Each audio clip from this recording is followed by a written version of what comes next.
Voilà, c'est l'automne, hein. C'est difficile peut-être, hein, mais Dieu est là. Amen. Voilà, alors on va lire dans 1 Samuel 25. Et on va lire ce chapitre, c'est un peu long, mais ça fait rien, on va prendre le temps de lire tout ce chapitre. Je vais pas être très long ce matin, j'ai simplement quelques pensées à vous dire, mais je pense qu'elles sont très importantes. Voilà. Hein. 1 Samuel chapitre 25, c'est le temps n'est pas encore roi, bien qu'il ait été oint par Samuel, et il fuit devant Saül qui veut le tuer, mais nous savons que Dieu va garder David, amen, et que plus tard, eh bien, David régnera d'une manière visible avec la grâce de Dieu. Voici ce que nous lisons dans le premier livre du prophète Samuel, au verset 25. Samuel mourut. Tout Israël se rassembla pour ses funérailles, et on l'ensevelit dans sa maison à Rama. Ce fut alors que David se leva et descendit au désert de Paran. Il y avait à Mahon un homme qui avait ses activités à Carmel. C'était un homme considérable qui avait 3000 moutons et 1000 chèvres. Or, il se trouvait à Carmel pour la tonte de ses moutons. Le nom de cet homme était Nabal et sa femme s'appelait Abigail. C'était une femme de bon sens et fort belle, mais l'homme était dur et mauvais dans ses actions. Il descendait de Caleb. David apprit au désert que Nabal tondait ses moutons. Il envoya vers lui 10 jeunes gens auxquels il dit « Montez à Carmel. Vous irez chez Nabal, vous le saluerez en mon nom et vous lui parlerez ainsi pour la vie, que la paix soit avec toi, la paix avec ta maison, la paix avec tout ce qui t'appartient. À présent, j'ai appris que tu as les tondeurs, or tes bergers ont été avec nous. Nous ne leur avons rien fait de vil et rien ne leur a été enlevé pendant tout le temps qu'ils ont été à Carmel. Demande-le à tes jeunes gens, ils te le déclareront. Que mes jeunes gens obtiennent donc la faveur, puisque nous venons pour un jour de fête. Donne-nous donc, je te prie, à tes serviteurs et à ton fils David, ce que tu as sous la main. » Lorsque les jeunes gens de David furent arrivés, ils répétèrent à Nabal toutes ces paroles au nom de David, puis ils se turent. Nabal répondit aux serviteurs de David, « Qui est David et qui est le fils d'Isaïe? Il y a aujourd'hui beaucoup de serviteurs qui s'évadent de chez leur maître. Je prendrai mon pain, mon eau et la viande que j'ai débitée pour mes tondeurs et je les donnerai à des gens dont je ne sais même pas d'où ils sont. » Les jeunes gens de David rebroussèrent chemin, ils s'en retournèrent et à leur arrivée lui rapportèrent toutes ces paroles. Alors David dit à ses hommes que chacun de vous mette son épée à la ceinture, et ils mirent chacun leur épée à la ceinture. David aussi mit son épée, et environ 400 hommes montèrent à sa suite. Il en resta 200 près des bagages. Un des serviteurs de Nabal vint faire un rapport à Abigail, femme de Nabal. Voici que David a envoyé du désert des messagers pour saluer notre maître qui les a rudoyés. Et pourtant ces hommes ont été très bons pour nous. Nous n'avons subi aucun outrage et rien ne nous a été enlevé tout le temps que nous avons fait route avec eux lorsque nous étions dans la campagne. Ils nous ont nuit et jour servi de muraille tout le temps que nous avons été avec eux, faisant paître le petit bétail. Maintenant, tâche de reconnaître et de voir ce que tu as à faire, car la perte de notre maître et de toute sa maison est résolue, et lui, c'est un vaurien. Impossible de lui parler. Abigail prit 200 pains, 2 outres de vin, 5 moutons à prêter, 5 mesures de grains rôtis, 5 paquets de raisins secs et 200 de figues sèches. Elle les mit sur des ânes et dit à ces jeunes gens, « Passez devant moi, je vous suis. » Elle ne dit rien à Nabal, son mari. Montée sur un âne, elle descendait par un versant de la montagne, et voici que David et ses hommes descendaient en face d'elle, en sorte qu'elle les rencontra. David avait dit, c'est bien à tort que j'ai gardé tout ce que cet homme a dans le désert et que rien n'a été enlevé de tout ce qu'il possède. Il m'a rendu le mal pour le bien. Que Dieu fasse ceci aux ennemis de David et qu'il ajoute encore cela si je laisse subsister jusqu'au matin même le moindre de tous ceux qui appartiennent à Nabal. Lorsqu'Abigail aperçut David, elle descendit vite de l'âne, tomba et se prosterna en présence de David, la face contre terre. Puis, se jetant à ses pieds, elle dit: à moi la faute, mon Seigneur, permets à ta servante de parler à tes oreilles, écoute les paroles de ta servante, que mon Seigneur ne prenne pas garde à ce de Nabal, car il est comme son nom, il s'appelle Nabal, ce qui signifie fou. Il y a chez de lui de l'insanité, et moi, ta servante, je n'ai pas vu les jeunes gens que mon Seigneur a envoyés. Maintenant, mon Seigneur, aussi vrai que l'Éternel est vivant et que tu es vivant, c'est l'Éternel qui t'a empêché d'en arriver au crime et d'assurer toi-même ton propre salut. Que tes ennemis, que ceux qui veulent du mal à mon Seigneur soient comme Nabal. Maintenant que le cadeau que ta servante apporte à mon Seigneur soit distribué aux jeunes gens qui marchent à la suite de mon Seigneur. Pardonne, je te prie, la faute de ta servante, car l'Éternel fera certainement à mon Seigneur une maison stable, puisque mon Seigneur soutient les guerres de l'Éternel. Qu'on ne trouve donc jamais le mal en toi. Si un homme se dresse, te poursuit et en veut à ta vie, l'âme de mon Seigneur sera gardée à l'abri parmi les vivants auprès de l'Éternel ton Dieu, mais l'âme de tes ennemis la lancera au loin comme avec une fronde. Lorsque l'Éternel aura fait à mon Seigneur tout le bien qu'il t'a promis, qu'il t'aura établi conducteur d'Israël, mon Seigneur n'aura ni remords ni mauvaise conscience d'avoir répandu le sang inutilement et d'avoir voulu assurer lui-même son salut. Lorsque l'Éternel aura fait du bien à mon Seigneur, tu te souviendras de ta servante. David dit à Abigaïl: béni soit l'Éternel, le Dieu d'Israël, qui t'a envoyé aujourd'hui à ma rencontre. Béni soit ton bon sens et béni sois-tu, toi qui m'as empêché en ce jour d'en arriver au crime et d'assurer moi-même mon propre salut. Mais l'Éternel, le Dieu d'Israël, est vivant. C'est lui qui m'a empêché de te faire du mal. Si tu n'étais venu au-devant de moi, d'ici la lumière du matin, il ne serait pas resté le moindre de ceux de Nabal. David prit des mains d'Abigaïl tout ce qu'elle avait apporté et lui dit: monte en paix dans ta maison. Vois, j'ai écouté ta voix et je t'ai favorablement accueilli. Abigaïl arriva auprès de Nabal et voici qu'il faisait dans sa maison un festin comme un festin de roi. Il était gai et même complètement ivre. Elle ne lui raconta rien du tout jusqu'à la lumière du matin. Mais le matin, l'ivresse de Nabal s'étant dissipée, sa femme lui raconta ce qui s'était passé et il reçut un coup au cœur et il devint comme une pierre. Environ 10 jours après, l'Éternel frappa Nabal et il mourut. David apprit que Nabal était mort et dit: béni soit l'Éternel qui a défendu ma cause dans le déshonneur qui m'était infligé.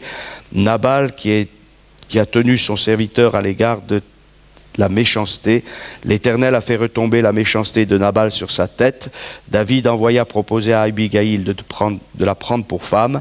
Les serviteurs de David arrivèrent chez Abigaïl à Carmel et lui parlèrent ainsi: David nous a envoyés vers toi afin de te prendre pour femme. Elle se leva, se prosterna le visage contre terre et dit: voici, ta servante sera une esclave pour laver les pieds des serviteurs de mon Seigneur. Abigaïl se releva vite, monta sur un âne et accompagnée de 5 jeunes filles, elle suivit les messagers de David et devint sa femme. Amen. Amen. Alors on arrête ici. Voilà une histoire qui nous parle de la miséricorde de notre Dieu. Je pense que vous vous rappelez que dimanche dernier, nous avons parlé de l'agneau de Dieu, mais aussi du lion de la tribu de Juda.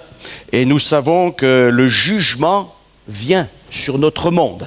D'ailleurs, lorsque nous lisons bien les évangiles et les épîtres, nous nous apercevons que non seulement Jésus a parlé du jugement à venir, mais aussi l'apôtre Paul, dans ses prédications, les autres apôtres, les chrétiens, annonçaient la grâce de Dieu, mais aussi le jugement à venir.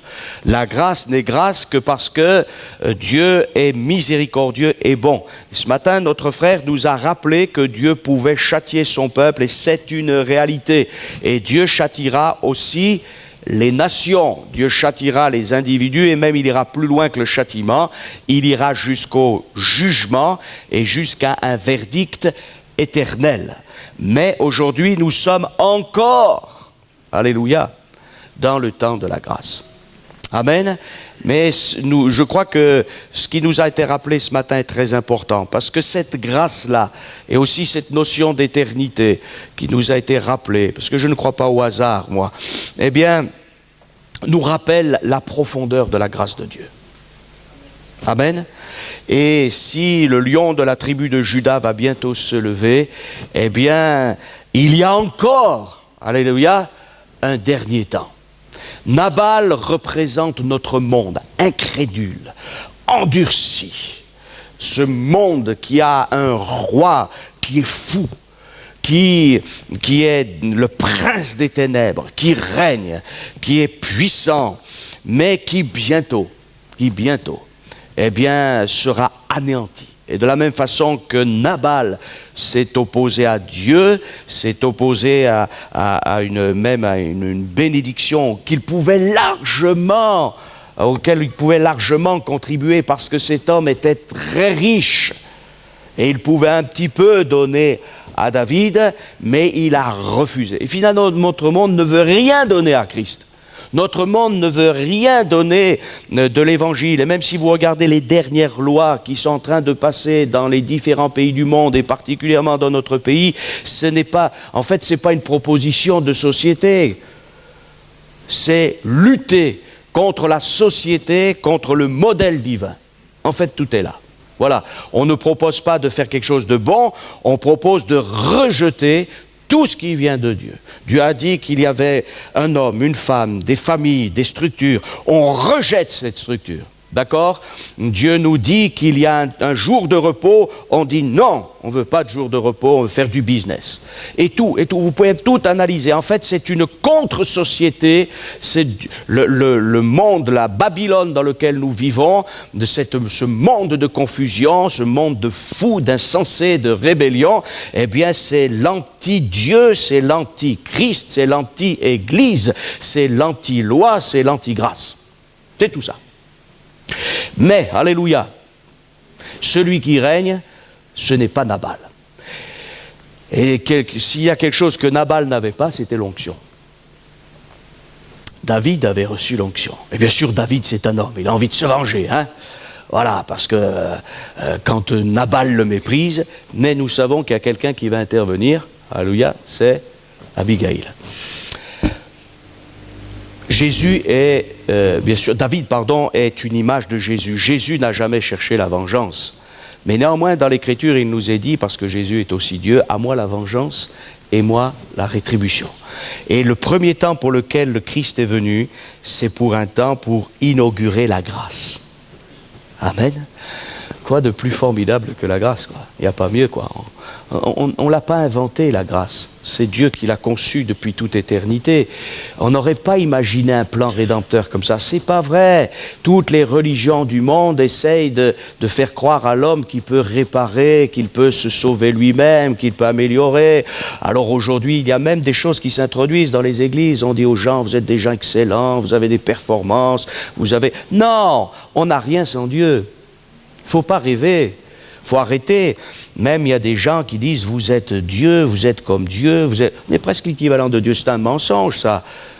Voilà, la Bible nous dit, car tous ont péché, sont privés de la gloire de Dieu, le salaire du péché c'est la mort, mais alléluia, le don gratuit de Dieu en Jésus-Christ, c'est la vie et la vie éternelle. Amen. Et quelqu'un a sans doute besoin de la vie éternelle ce matin, eh bien qu'il la saisisse, elle est en Jésus-Christ parce que la grâce est encore là pour nous aujourd'hui. Et nous pouvons mesurer la profondeur et la beauté de la grâce et la bonté de la grâce parce que nous savons aussi que le jugement vient. Dieu est un Dieu saint. Mais avant de parler par le jugement, il parle par sa miséricorde. Amen. Nabal est fort riche. Voilà. La Bible nous dit qu'il y a eu une histoire, c'est que David a protégé les bergers et les troupeaux de Nabal. Il l'a fait gratis. Il n'a rien demandé. Vous voyez, David n'était pas, quelqu'un de vénal. Voilà. Non, il n'a rien demandé. Et vous remarquez que quand même dans notre monde, Dieu nous garde. Non? Et des fois je me dis, mais Dieu garde même les gens qui sont rebelles contre lui et qui ne l'aiment pas, mais parce que Dieu est un Dieu de grâce et puis il use de patience afin que tous parviennent à la repentance. Amen. Donc voilà. Et combien de fois nous avons dit dans notre témoignage, avant de connaître Christ, j'ai été gardé? Non? J'ai été protégé. Je me rappelle de cet homme qui est devenu serviteur de Dieu, maintenant il n'est pas loin de la retraite, mais avant de se convertir, il a eu 3 accidents où il a failli mourir. Vous voyez? 3 accidents de voiture, il ne comprenait pas. Jusqu'au jour où on lui a parlé du Seigneur. Il a dit, Seigneur, là tu m'as gardé. J'aurais pu basculer dans l'éternité. sans te connaître. Mais tu m'as gardé, alléluia, tu m'as protégé, et maintenant je te donne ma vie. Puis ensuite, bon, ça c'est autre chose, Dieu l'a appelé à la prédication de l'évangile, mais surtout il l'a sauvé. Amen, il l'a gardé, et Dieu nous protège. Et finalement, on est dans une société qui n'est plus reconnaissante. Non? C'est normal, je possède. Voilà, ça c'est normal. C'est normal, excusez-moi, d'avoir l'eau courante, d'avoir l'eau chaude, c'est normal d'avoir du chauffage, c'est normal d'avoir de la nourriture. Nous avons des droits. Oui, enfin, où sont les droits de Dieu? Où sont... Voilà, alors nous considérons les choses comme des droits et non pas comme des grâces. Et ça change toute la mentalité, hein. Si je considère que le pain, le vêtement, le logement, le travail, la santé et bien d'autres choses encore, parce que Dieu en rajoute, non? C'est une grâce, c'est un don. Je dépends de Dieu, alléluia. Il m'a créé et il veut vraiment que je dépende de lui, mais pas au sens mauvais du terme, mais que je puisse réaliser, eh bien, que tout vient de lui. Amen. Vous savez que l'Écriture le dit, tout don parfait, il vient d'où? Du Père des Lumières. Alléluia, qui habite une lumière inaccessible. Et si on veut être joyeux, voyez, si vous voulez la dépression, ne soyez pas reconnaissant, mais si vous voulez être heureux, dites merci au Seigneur. Et des gens, ils sont découragés toujours. Mais ils ne regardent pas ce qu'ils ont. Voyez? Parce qu'ils pensent que ça, c'est normal. Alors, ils cherchent encore. Commençons à être reconnaissants pour ce que nous avons. Et s'il y a quelque chose qui nous manque encore, peut-être une insatisfaction, on a encore vu de plus de paix, de joie, mais Dieu va nous l'accorder. Alléluia. Parce que mon Dieu, et c'est votre Dieu, eh bien, il veut pour nous l'abondance. Jésus dira, je suis venu afin que mes brebis aient la vie et qu'elle l'ait en abondance. Pas des châteaux en Espagne, pas des Rolls. C'est pas ça qui rend heureux. Mais la paix de Dieu. Alléluia. La présence de Dieu. Et tant de choses. Et Dieu connaît aussi vraiment nos besoins. Voilà, nous on a des désirs, on a des pensées, on dit pour être heureux il faut que j'ai ça, ou il faut que je vive ça, ou il faut que je connaisse cela. Et l'adversaire dit aux jeunes, voilà, vis ta vie sexuelle comme tu veux, ce qu'il te faut c'est le dernier portable, il faut que tu fasses un voyage au Maroc, tu verras, tu vas t'éclater, tu vas faire la fête, tu vas essayer un petit peu de te shooter, voilà, parce qu'il faut faire des expériences, quand même, faut pas être naïf. Tu te rends compte, tu t'es jamais drogué. Mais on n'a pas besoin, hein. Ça, c'est ce que le monde nous propose. Il faut connaître, il faut vivre. Vous voyez, puis on est déçu, on est découragé, on est abattu. Voilà. Mais Dieu répond à nos besoins. Et s'il y a quelqu'un qui connaît nos besoins, c'est bien Dieu. Amen. Alors bien sûr, ça ne fait pas terrible, quoi. Hein. Ça ne fait pas moderne. Ça ne fait pas exceptionnel. Mais quand on a vécu cela, c'est autre chose. Amen. David a été oint par Samuel. Et Nabal, c'est celui qui fait l'ignorant. Voyez? Et lorsque David lui dit, écoute, Nabal, c'est une fête maintenant, tu es en train de tondre tes brebis, tes moutons, voilà, c'était une grande fête quand on faisait la tonte, et puis voilà, et au milieu du peuple juif, il y avait une règle qui est toujours d'actualité d'ailleurs, et qui est biblique, c'est que, eh bien, dans les temps de fête, on devait prendre soin des autres. Ce qu'on appelle toujours la tzedaka, et le mot tzedaka, il vient du mot justice. C'est-à-dire, je suis riche, là c'est des richesses matérielles, eh bien il y a quelqu'un qui a moins, ou qui est pauvre, qui a rien, alors je vais lui donner. Voilà, il y a une justice. Peut-être parce qu'il a été malade, parce que voilà, il y avait la veuve, il y avait l'orphelin, il y avait l'étranger, il y avait le lévite. Voilà, et là c'est le futur roi qui dit, c'est le combattant des guerres de l'Éternel. Parce qu'Abigaïl, elle le sait. Elle dit, mon Seigneur soutient les guerres de l'Éternel. Donc, je me dois de soutenir celui qui sert. Voilà. Et finalement, dans l'Église, on doit tous se soutenir les uns les autres, parce qu'à partir du moment où nous servons, eh bien, on va créer un corps, et ce corps, s'il est dans l'unité, il va être efficace. Amen. Mais là, Nabal ne veut rien entendre et notre société elle ne veut rien entendre. On veut tuer tout ce qui est du christianisme.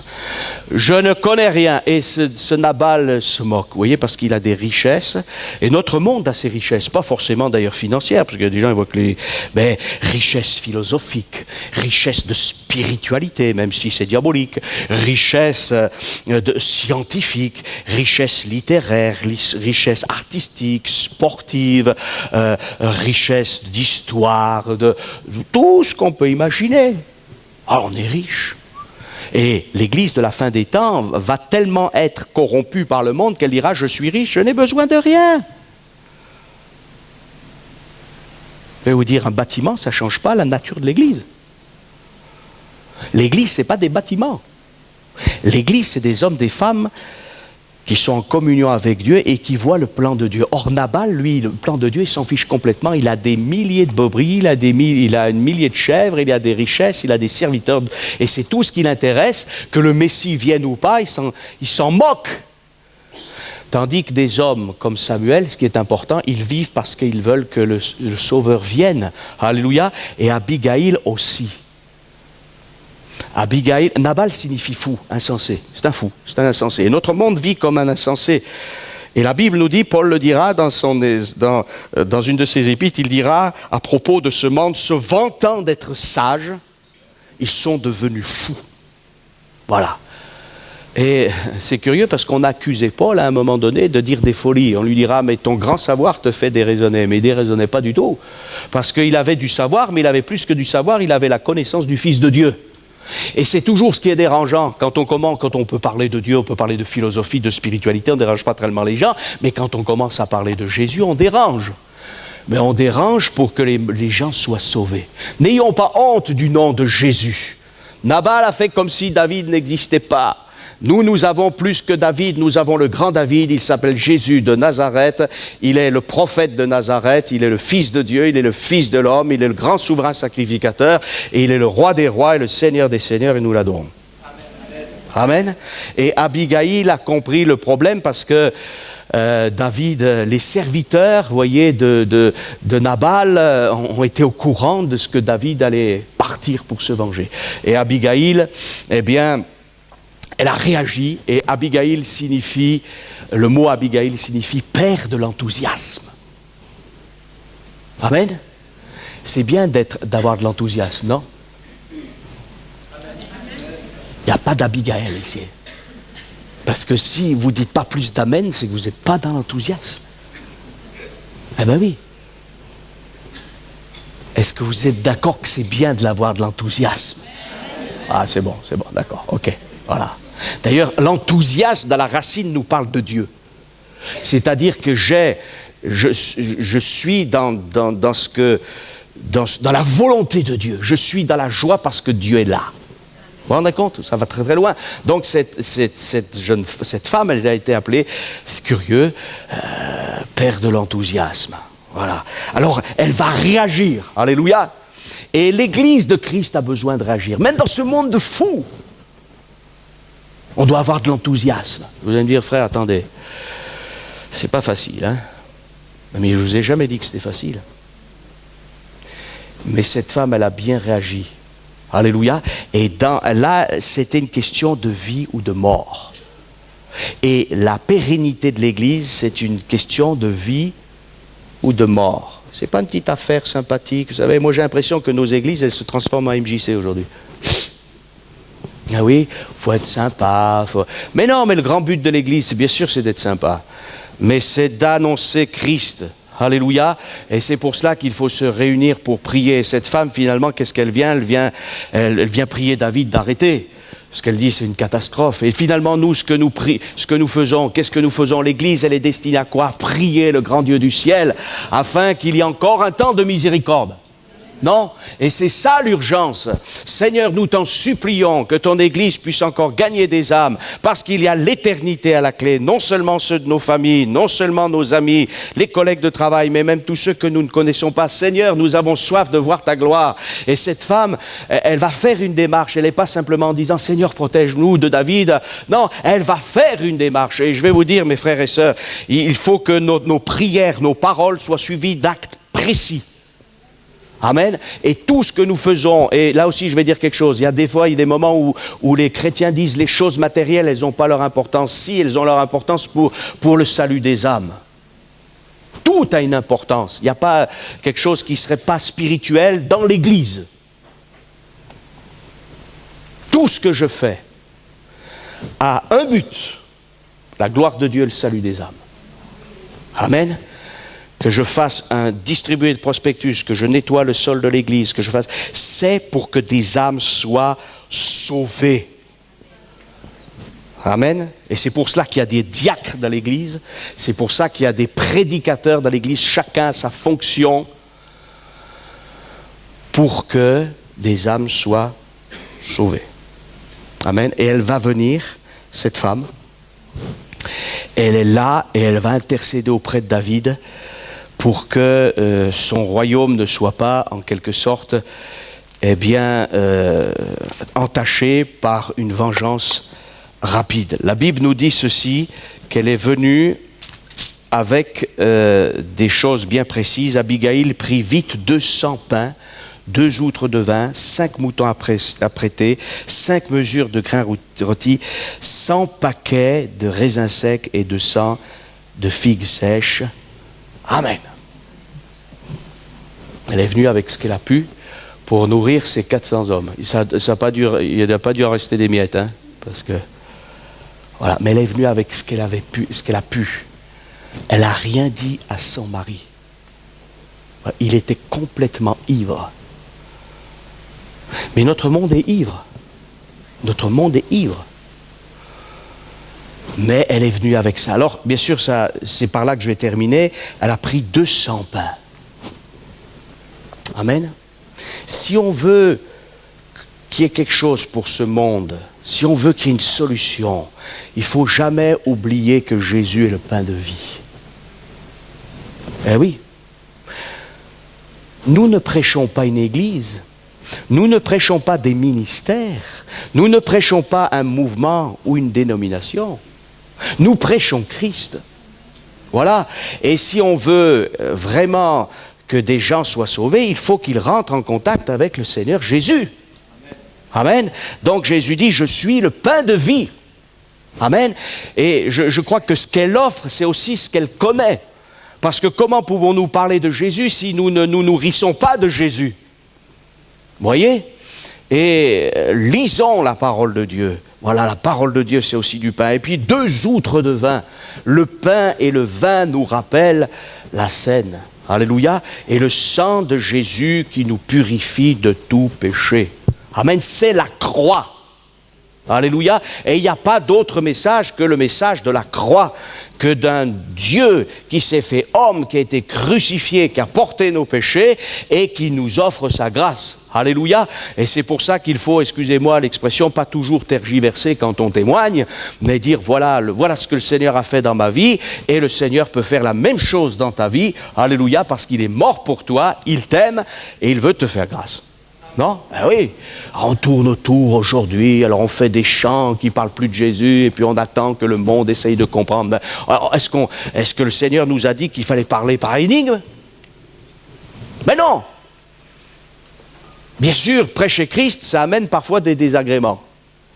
Effectivement, parce qu'il y a des gens qui se moquent, il y a des gens qui nous rejettent. Mais au bout du compte, on est tranquille.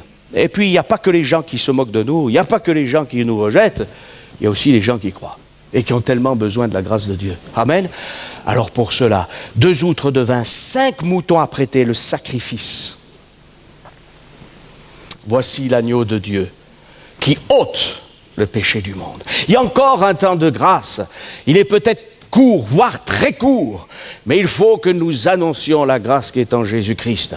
Amen. Et puis 5 mesures de grains rôtis. On en revient encore là au sacrifice. C'est important, très important. Alléluia. Mais vous savez, le sacrifice, il faut le présenter aussi avec amour. Je ne sais pas comment vous êtes, mais je pense que si on est vraiment sincère, on va dire, Seigneur, il faut encore que j'ai plus d'amour. Et ce matin, ça nous a été rappelé aussi que l'amour de Dieu, c'était pas Excusez-moi, parce que si vous lisez la Bible, vous apercevez que Dieu n'est pas en train de nous mettre dans un cocon, mais que c'est un amour, excusez-moi mes sœurs, viril. C'est un amour puissant, fort. C'est un amour exclusif, mais c'est un amour quand même. Amen. Et là, il y a deux choses aussi qui sont notées. 100 paquets de raisins secs et 200 de figues sèches. Le fruit. Le fruit de l'esprit. C'est la paix, l'amour, la joie. Alléluia. Et il faut que ce soit ça. Amen. Et c'est pour ça que je suis en train de penser qu'il faut encore plus d'unité dans l'Église. Arrêtons de faire notre petite sauce personnelle. Moi, j'avertis les croyants qui font leur petite sauce personnelle. Faites-la. Moi, je ne vous empêcherai pas. Mais ça ne sera pas source de bénédiction. À long terme.